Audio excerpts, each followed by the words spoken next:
ये क्या बात हुई सुनील? कभी तो मुझसे भी कुछ पूछ लिया करो। आज शाम मुझे बहुत काम है। मुझसे पूछे बिना तुमने हाँ क्यों बोला? ओहो, तो अब पूरे दिन घर में खाली ऐश करने पर भी मैं तुमसे पूछूं कि बिजी तो नहीं हो? अरे फालतू का मेलोड्रामा नहीं चाहिए मुझे। टाइम से तैयार रहना। उसे सच में आज बहुत काम है बेटे, तू अकेले चला जाना। पहले पैसे कमा कर इनके खर्चे उठाओ और फिर नाटक देखो जरा। दोनों बाप बेटे हमेशा की तरह दोनों सास बहू को कड़वी बातें सुनाकर ऑफिस चले जाते हैं, जिसकी अब आदत होने पर वो दोनों भी किसी से कुछ बोले बिना अपने काम में लग जाती हैं। इसी तरह सुबह से शाम हो जाती है। मम्मी, समझ नहीं आ रहा, इतने सारे काम पड़े हैं जो कल सुबह तक अगर पूरे नहीं किए तब भी हम पर ही इल्जाम आएगा, और अगर पार्टी में नहीं गई तब भी सुनाएंगे। अरे इन कहो की तो आदत हो गई है बेफिजुल काय काय करने की।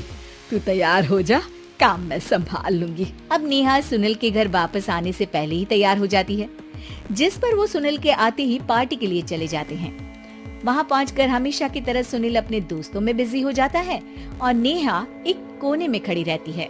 रात बीतती है और अगली सुबह एक बार फिर वही रूटीन शुरू हो जाता है। इन लोगों को हमारे काम और जिंदगी की कोई अहमियत क्यों नहीं है? इन्हें कब समझ में आएगा कि घर में रहने वाली औरतें सिर्फ आराम नहीं करती। बेटा, मेरी तो उम्र बीत गई यही सोचते हुए, पर आज तक ना वो बदले और ना जवाब मिला। लेकिन माँ, समय हमेशा एक जैसा नहीं रह सकता, इन्हें बदलना होगा। सुबह से शाम होती है और फिर रात। इसी तरह दिन बीतने लगते हैं। एक शाम सुनील और उसके पापा ऑफिस से जल्दी घर वापस आते हैं। तब हमें पार्टी में जाना है, सूट प्रेस करके दे दो और जल्दी तैयार हो जाओ। अरे तुम भी और घंटों मत लगाना, समझे? इसके आगे नेहा या सास को बोलने का कोई भी मौका ना देते हुए दोनों वहाँ से चले जाते हैं। कुछ देर बाद चारों पार्टी में पहुँच जाते हैं। यहाँ सब समझदार और पढ़े लिखे लोग हैं, कोई बेवकूफी करके मेरी नाक मत कटवाना। और तुम तो खासकर अपनी जुबान काबू में रखना, बहुत चलने लगी आजकल। आप लोगों की शायद हमेशा हर जगह हमें इंसल्ट करने की आदत बन गई है। अच्छा, जब शॉपिंग पर मेरे ही पैसे उड़ाती हो तब ये बगावत याद नहीं आती होगी। काम न काज की दुश्मन अनाज की। ऐसा बोलकर सुनील अपने दोस्तों के साथ चला जाता है और ससुर भी ऑफिस के लोगों के साथ गपशप में लग जाते हैं। लेकिन सुनील की बात से परेशान नेहा और उसकी सास वहीं एक कोने में खड़ी रहती हैं। शांत हो जा, कर ही क्या सकते हैं। चल कोल्ड ड्रिंक पीते हैं, गुस्सा उतर जाएगा। जैसे ही नेहा और सास कोल्ड ड्रिंक लेने पहुंचती हैं, तो उन्हीं के बराबर में अल्कोहल का काउंटर देखकर नेहा का चेहरा चमक उठता है। वो मुस्कुराकर सास के कान में कुछ कहती है और दोनों पीना शुरू करती हैं। कुछ देर बाद दोनों चिल्लाते हुए अपने अपने पतियों को ढूंढने लगती है। कहाँ है सुनील? देख, तेरी असलियत आ रही है।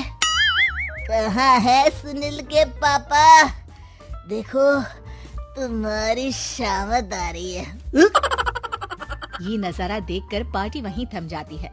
सब लोग उन्हें ही देखने लगते हैं। ये है मेरे पति। अरे काहे के पति? इनसे शादी करके तो मेरी किस्मत है फूटी।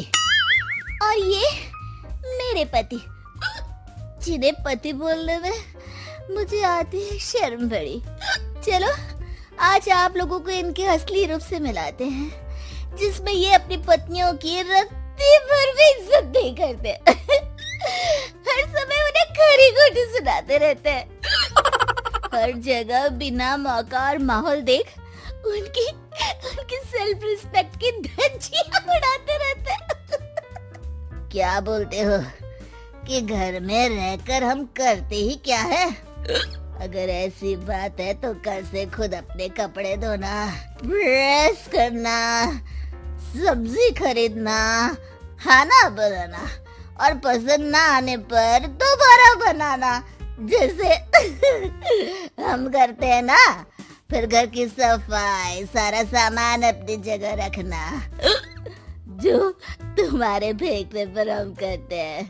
और फिर फाइनेंस मंत्री बनकर लिमिटेड पैसों में बढ़ती कीमतों के साथ घर का बजट बनाना।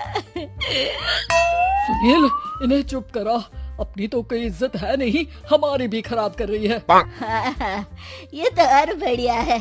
अब अच्छे से सुनो। नेहा, ये क्या ड्रामा है? ड्रामा तो अभी शुरू हुआ है जी। सास और नेहा अपने मन की सारी भड़ास निकालने लगती है, जिसे चुपचाप खड़े रहकर सुनने के अलावा ससुर और सुनील के पास कोई चारा नहीं होता। बहुत देर तक यही सब चलने के बाद आखिर में दोनों सास बहू बेहोश हो जाती हैं। अगली सुबह सिर दर्द के साथ दोनों की नींद अपने अपने कमरे में खुलती है, जिस पर उनके पति उन्हें हॉल में लेकर आते हैं। मेरा सिर इतना दर्द क्यों कर रहा है? मेरा भी। इतनी देर में ससुर 2 ग्लास नींबू पानी लेकर रसोई से बाहर आते हैं। ये लो नींबू पानी, इससे सिर दर्द ठीक हो जाएगा। हम दोनों आपसे कुछ कहना चाहते हैं। सास बहू हैरानी से एक दूसरे को देखने लगती हैं। तभी दोनों बाप बेटे उनसे माफी मांगते हुए कहते हैं, हमें कभी एहसास नहीं हुआ कि अपने ईगो में हम दोनों आप लोगों के साथ कितना बुरा कर रहे हैं। आज से हम भी घर के काम में हाथ बटाएंगे। और नेहा, मैंने तुम्हें जॉब करने से रोका, उसके लिए भी सॉरी। तुम्हें जो करना है करो। ये सब सुनने के बाद सास बहू मुस्कुराते हुए एक दूसरे की तरफ देखती हैं। अल्कोहल वाले काउंटर पर बैठकर कोल्ड ड्रिंक पीकर थोड़ा ड्रामा करते हुए आज इन्हें सबक सिखा ही देते हैं।